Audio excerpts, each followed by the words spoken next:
رومیوں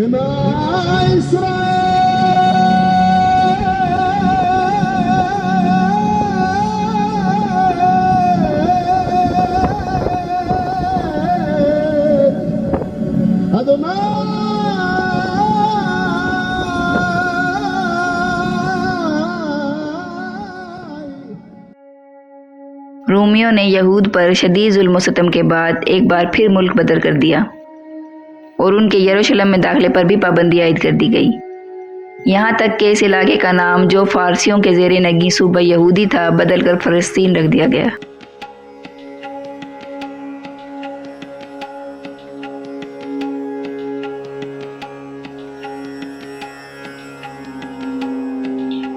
آپ صلی اللہ علیہ وسلم کی پیدائش کے وقت تک یہودیوں کے یہاں نبوت کا سلسلہ منقطع تھا۔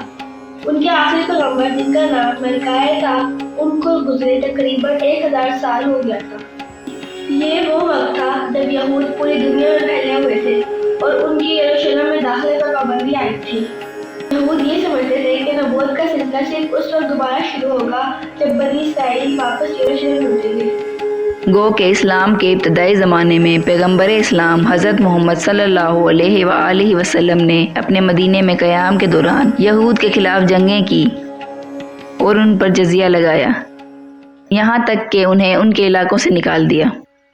لیکن مسلم فتوحات کے بعد 90% یہودی اسلامی ریاست کے زیر نگین آ گئے۔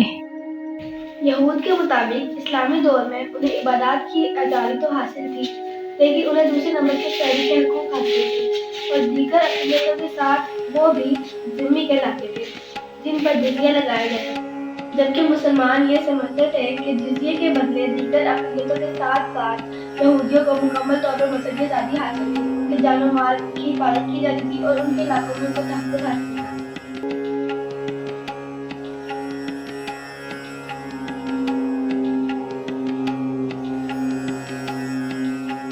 مسلمان حکمرانوں نے یروشلم میں معبد کے احاطے پر ایک گنبد تعمیر کیا اور اسے تینوں ابراہیمی مذاہب عیسائیت، یہودیت اور اسلام کے ماننے والوں کے لیے مقدس مقام قرار دیا۔ عیسائیوں میں یہود کی نفرت کم کرنے میں مدد فراہم کی، جس کے نتیجے میں یہود پورے یورپ میں پھیل گئے۔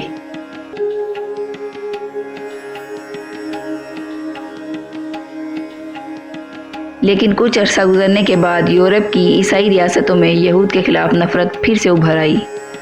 1099 میں جب یورپی ریاستوں نے کلیسا کے زیر اثر یروشلم میں واقع اپنے مقدس مقامات کی مسلمانوں سے آزادی کے لیے مذہبی جنگوں، جنہیں صلیبی جنگیں کہا جاتا ہے، کا آغاز کیا تو مسلمانوں کے ساتھ ساتھ یہودیوں کے خلاف بھی پرتشدد کارروائیاں کی۔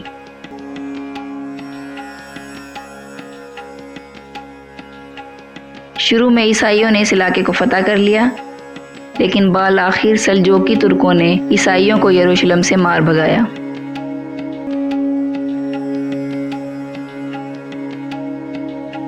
(1346 سے 1353 کے دوران جب یورپ میں طاعون کی وبا پھیل گئی، جسے وہ کالی موت کے نام سے یاد کرتے ہیں، اس وبا کے نتیجے میں صرف 5 سال میں یورپ کی آدھی آبادی ہلاک ہو گئی۔ اس وبا کا ذمہ دار بھی یہود کو ٹھہرایا گیا۔ ان کا اجتماعی بائیکاٹ کرتے ہوئے شدید ظلم و ستم کا نشانہ بنایا جاتا اور ان کی آبادیوں کو مخصوص جگہوں تک محدود کر دیا گیا، جنہیں گھیٹوز کہا جاتا تھا۔ یہاں تک کہ 1492 میں سلطنت عثمانیہ کا قیام وجود میں آیا اور ہسپانیہ کی فتح کے بعد یہود اس علاقے میں آباد ہو گئے۔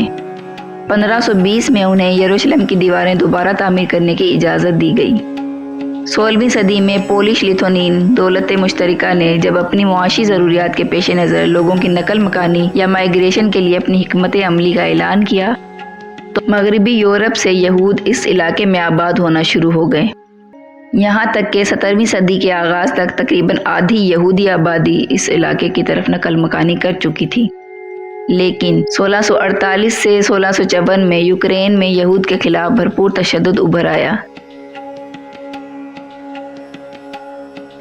جس کے نتیجے میں کہا جاتا ہے کہ 1 سے 3 لاکھ یہودی لقمہ اجل بن گئے۔ 18ویں صدی کے آخر تک پولش لیتھونین دولت مشترکہ ختم ہو گئی اور زیادہ تر حصے پر روس نے قبضہ کر لیا، جس کے نتیجے میں یہودی آبادی 2 حصوں میں تقسیم ہو گئی۔